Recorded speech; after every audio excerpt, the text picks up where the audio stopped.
नमस्कार दोस्तों, आज हमारे बीच मौजूद हैं पुलिस उपाधीक्षक श्री आशुतोष कुमार जी। बहुत बहुत स्वागत है सर आपका। धन्यवाद। सर हम आपके बारे में कुछ एजुकेशनल बैकग्राउंड और संक्षिप्त परिचय जो आप हमें देना चाहें उससे बात शुरू करें। मैं अपने बारे में बताऊं तो मैं आशुतोष इलाहाबाद से बिलोंग करता हूं और इलाहाबाद में हंडिया तहसील से एक गांव हरिपुर मर्दो गांव है, मैं वहां से बिलोंग करता हूं और प्राथमिक एजुकेशन मेरे गांव से हुई है। मैंने 12वीं तक की पढ़ाई गांव से किया। ग्रेजुएशन मैंने इलाहाबाद से किया। उसके बाद मैंने तैयारी शुरू किया। मेरी पहला सिलेक्शन 2014 में 14 का बैच था, रिजल्ट 2016 में आया था। समीक्षा अधिकारी के पद पर माननीय लोक सेवा आयोग में हुआ। 2015 लोअर पीसीएस में मैं कर अधिकारी पंचायती राज के पद पर चयनित हुआ। अभी वहाँ मैं ज्वाइन नहीं किया था, तब तक मैं 2016 में डिप्टी एसपी के पद पर चयनित हुआ। बहुत अच्छी बात है सर। तो हम ये जानना चाहेंगे सर कि आपने सबसे पहले सिविल सेवाओं में तैयारी करने और आने के बारे में कब सोचा? देखिए, जिस ग्रामीण पृष्ठभूमि से बिलोंग करते हैं वहाँ खासकर इलाहाबाद जैसे जनपद में, तो वहाँ पे एक माहौल तो बचपन से था परिवार में कि हाँ, पिताजी के द्वारा, बड़े पिताजी के द्वारा ये बताया गया कि आगे चल के हमको सिविल सेवा की तैयारी करना है। सिविल सेवा के बारे में जो इसका चार्म होता है, इसमें जो एक सेवा भाव होता है, इसमें जो एक जॉब के साथ सेवा करने का जो मौका होता है, जो अपने आप को एक रिकॉग्नाइज करने का जो इस पे स्कोप होता है, इन सब के बारे में बचपन से ही मुझे बताया गया। और जब मैं जिस दौरान ग्रेजुएशन कर रहा था, जब मैं इलाहाबाद आया तो वहाँ बहुत सारे मित्रों से मिलने का मौका मिला, बहुत सारे लोगों से मिलने का मौका मिला।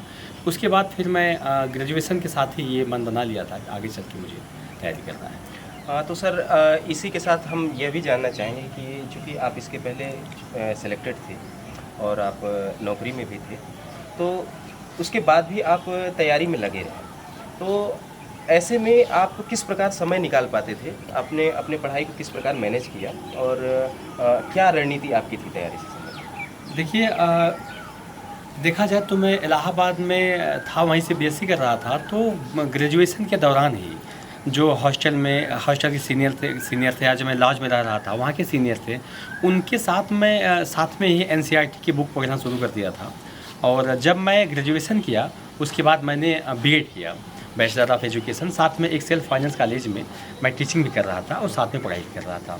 और मैं सबसे पहले 2013 में पहला मैंने यूपीपीसीएस का मेंस दिया, सफल नहीं हुआ, लेकिन उसमें बहुत सारी गलतियों का पता चला।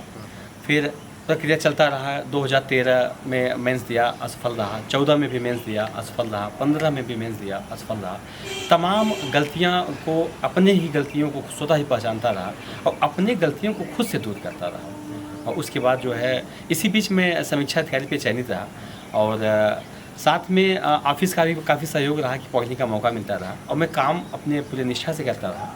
तो इसलिए हमारे जो सीनियर रहे उनका एक अच्छा सहयोग था कि मतलब कभी मैंने ये नहीं देखा कि मेरे काम के साथ में भागूँ या काम के साथ तो लापरवाही करूँ। तो पूरी तन्मयता से मैंने काम भी किया और साथ में बड़ा सहयोग रहा अपने ऑफिस का, जिसके साथ मैं जॉब के साथ तैयारी करता था। बिल्कुल सर, एक अच्छा सहयोग आपको मिला। आप जॉब करते हुए भी आपने तैयारी जारी रखी। तो साथ ही साथ यह भी जानना चाहेंगे सर कि समय प्रबंधन किस प्रकार आपने किया इसके दौरान? ये बहुत ही बेहतर सवाल आप पाए जी, कि सबसे चाहे वो मैं जब जॉब में नहीं था तब भी और जब मैं जॉब में आया तब भी समय प्रबंधन एक सबसे महत्वपूर्ण पहलू होता है तैयारी का। तो जब जॉब में नहीं था तो बहुत ज़्यादा मतलब कि काफ़ी कुछ तैयारी उसी समय हो गई थी। और जब जॉब में था तो बस चीज़ों को मैं कंटिन्यू रख पाया कि साथ में जो समसामयिक की घटनाएं घट रही हैं उसको मैं देख पाया। बाकी जो मेरे ऑप्शनल विषय था उस पर मैं काम करता रहा। तो जो मेरा ऑफिस का समय था, जैसे मैं 10 से 5 बजे ऑफिस हुआ करती थी, तो उसके पहले का जो समय हुआ करता था या ऑफिस से जाने के बाद का समय, तो मैं अन्य गतिविधियों से अपने आप को काट करके अपने आप को सीमित रखा। और दूसरी चीज़ ये कि जैसे छुट्टियों का समय है तो छुट्टियों के समय का भी मैंने उपयोग किया। और उसके बाद यहाँ पे आपने समय का बेहतर उपयोग किया और उसके बाद आप साथ ही साथ बाकी दुनिया से कट गए और अपने आप को एकाग्रचित करके तैयारी करते हैं। सर ये जानना चाहेंगे कि आपका वैकल्पिक विषय क्या था और आपने इस विषय को कैसे चुनाव किया और रणनीति आपकी क्या थी सर? देखिए, मेरा जो विषय था वो अलग था। मैं 2013, 14, 15 3 बार जब मैं मेंस दिया तो तो उस समय मेरा विषय भूगोल और लोक प्रशासन हुआ करता था। लेकिन चूँकि मेरी जो तैयारी इम्बैलेंस हो जाती थी, कभी मैं जीएस पे अच्छा मेहनत किया तो मैं सब्जेक्ट पे ध्यान नहीं दे पाया, कभी सब्जेक्ट पे ध्यान दिया तो जीएस नहीं दे पाया। उसके साथ-साथ मैंने देखा कि दोनों विषय लेंदी थे, तो मैंने 2016 में भूगोल के साथ-साथ समाज का विषय रखा। उसका बेनिफिट ये मिला कि एक विषय छूटा था और वो जो समय बचा वो मैं अपने जीएस के पोर्शन पे दे पाया। और जो सबसे बड़ी गलती मैंने महसूस किया पूरी तैयारी के दौरान, पूरे कंपटीशन के दौरान, कि मैं पढ़ता तो था लेकिन कुछ पहलू ऐसे थे जो मैं उनको बहुत हल्के में लेता था। जैसे एक सामान्य हिंदी का पेपर होता है पीसीएस में, तो सामान्य हिंदी की एक बहुत अहम रोल होता है, लेकिन मैंने अपने पूर्व के तीनों मेंस में, चाहे वो 13 को हो, 14 को हो, 15 को, मैं बहुत ही मतलब कि बहुत हल्के में पढ़ देता था। तो उसको मैंने देखा कि एक ये सेक्टर है जहाँ पे मैं अपने आप को स्कोर कर सकता हूँ। साथ ही उस समय ऑब्जेक्टिव जीएस हुआ करता था, क्योंकि मेरा बेसिक मैथमेटिक्स है, मैथमेटिक्स मेरी बहुत अच्छी है। जीएस सेकेंड पेपर में उस समय अर्थमेटिक्स के और साइंस के अच्छे सवाल आते थे, तो मैंने इन पे काम किया और तब जाकर के मेरा मतलब 2016 में एक बेहतर रिजल्ट आया। तो जो भी तैयारी कर रहे हैं मैं उनसे यही चाहूँगा कि वो लोग एक बैलेंस वे में हिंदी को भी हल्के में ना ले, हिंदी पे भी अच्छा कार्य करें, जीएस पे भी कार्य करें, साथ में अपने सब्जेक्ट पे। और मेरा सब्जेक्ट भूगोल था। भूगोल रखने के पीछे रीज़न ये रहा कि मैं एक साइंस बैकग्राउंड का था, साथ में उस समय जो भी सीनियर्स तैयारी कर रहे थे वो एक दो सीनियर्स ऐसे थे जिनका विषय भूगोल था, उनके साथ मैं 1-2 दिन बैठा, मुझे विषय अच्छा लगा, फिर मैंने भूगोल विषय रखा। हालांकि अभी जब मैं यूपीएससी भी दे रहा था, 2014 का मेंस दिया, 15 का मेंस दिया, 16 का मेंस दिया, वहाँ पे मेरा मतलब भूगोल में मैं स्कोर नहीं कर पाया। फिर मैं यूपीएससी देने के लिए मैंने अपने सब्जेक्ट को चेंज किया। मैं 2017 का मेंस और 2017 का इंटरव्यू मैंने फिलॉसफी से दिया, और अभी वर्तमान में मेरा विषय दर्शन शास्त्र है, फिलॉसफी है। कुल मिला के अपने रास्तों को पहचान के चलें और जिसमें आप बेहतर कर सकते हैं एक अंकदायी जो भी सब्जेक्ट हो उसको लेने की कोशिश करें। और सर हम ये जानना चाहेंगे कि इसके लिए मेहनत कितनी ज़रूरी है इन परीक्षाओं की तैयारी के लिए? देखिए, आपने कितनी मेहनत की और आपकी सफलता का मूल मंत्र क्या है? देखिए, ये तो जितने भी लोग चयनित हुए हैं उन सब का अपना अलग अलग जवाब हो सकता है। मेरा मानना है आप सहज भाव से जितना भी पढ़ सकते हैं, जितना आप क्वालिटेटिव अध्ययन कर सकते हैं वो बेहतर है, और बाकी इस पे कोई सीमा नहीं है। ऐसे भी लोग मिलेंगे जो पहले ही अटेम्प्ट में मतलब सिलेक्शन पा जाते हैं, और हम जैसे भी लोग मिलेंगे जो 3-4 अटेम्प्ट बाद सिलेक्शन पाते हैं। हर व्यक्ति की अपनी सामाजिक, शैक्षणिक, आर्थिक पृष्ठभूमि अलग अलग होती है। तो हो सकता है कि हम जैसे जो गांव से बिलोंग करते हैं उनके लिए थोड़ा सा 1-2 अटेम्प्ट बाद सिलेक्शन मिले, और जो ऐसे व्यक्ति हैं जिनका एक प्रॉपर वे में अच्छी स्कूलिंग हुई है तो उनका थोड़ा जल्दी हो जाता है। ये मतलब मुझे लगता है कि सबका अपना अलग अलग होता है, और कोई इसको एक हम निश्चित दायरे नहीं पा सकते हैं। सर, तो इसी से लगे हाथ में ये भी जानना चाहेंगे सर कि क्योंकि आपने बताया कि आपको सफलता इतनी आसानी से नहीं मिली, आप लगातार मेहनत करते रहे, इस दौरान असफलताएं भी मिलती हैं। तो क्या कुछ मनोदशा क्या रहती थी असफलता मिलने पर, और किस प्रकार आपने अपने आप को फिर से तैयार किया असफलता के बाद तैयारी करने के लिए? ये वही बात आपने बहुत एक बेहतर सवाल किया कि असफलताएं ही मुझे बताती हैं। जैसे कि जब मैंने पहली बार मतलब प्रीलिम्स दिया 2012 में, प्री ही नहीं क्वालिफाई कर पाया। 2013 में मैंने पहली बार प्रीलिम्स क्वालिफाई किया, तो उस समय तक तो मुझे मेंस के विषय क्या है, मेंस में सिलेबस क्या है, कैसे क्या है, नहीं पता था। तो पहले मेंस में तो मैं यही जाना कि कंपटीशन होता क्या है, क्या इसकी डिमांड है, मेरी अपनी वास्तविक स्थिति क्या है। उसके बाद फिर मैं जो है मतलब ये था कि आत्मविश्वास था कि सिलेक्शन होगा, कभी न कभी होगा।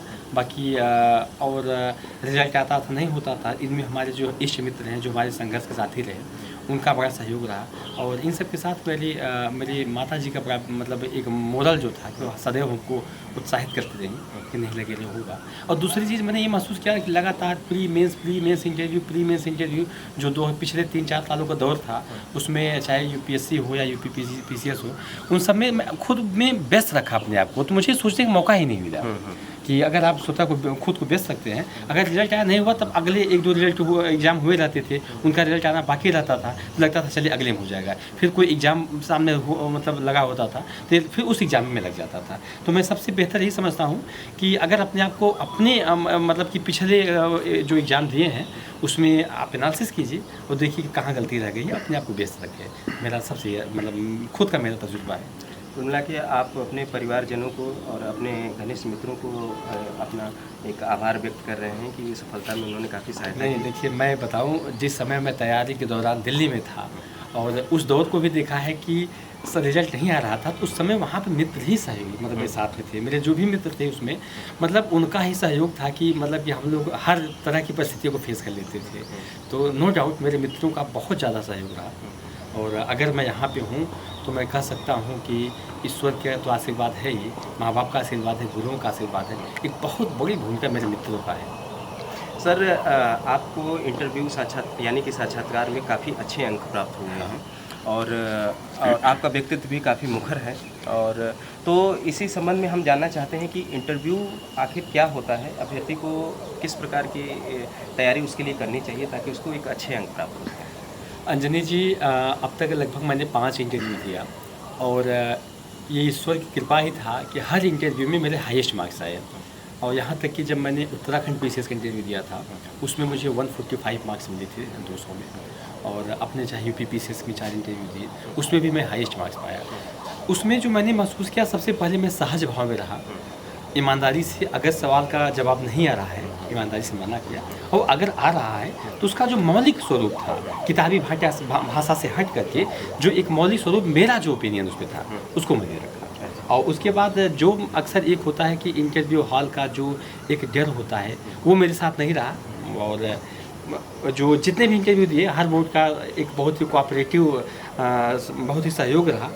तो इसलिए मुझे लगता है कि उसमें एक ही चीज़ होना चाहिए, मैं एक ही मौलिकता होनी चाहिए, एक ही फार्मूले पर काम किया, एक ही चीज़ पे कि आएगा तो बताएंगे, नहीं आएगा तो नहीं बताएंगे। बिल्कुल बिल्कुल। सर जानना चाहेंगे कि पुलिस सेवाएं आपको कैसी लग रही हैं और किस प्रकार आप लोगों की सेवा करेंगे। देखिए अंजनी जी, मैं यही सोचता हूँ कि कभी कभी चीज़ें हमारी इच्छा से नहीं होती हैं, ईश्वर की इच्छा से होती हैं। मुझे उस इच्छा का सम्मान करना चाहिए।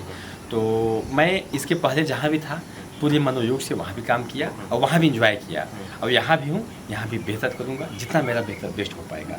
और मुझे लगता है कि त्वरित न्याय के मामले में अगर पुलिसिंग देखा जाए तो सबसे बेहतर है। और आगे भी अभी प्रयास कर रहा हूँ, ईश्वर की जो इच्छा होगी, नियत की जो इच्छा होगी वहाँ पहुँचाएंगे, लेकिन मैं जहाँ रहूँगा वहाँ मैं बेहतर करने का कोशिश करूँगा। बिल्कुल सर, यही उम्मीद करते हैं कि आप उन अक्षम लोगों को और समाज के ऐसे कमज़ोर लोगों की सेवा करेंगे।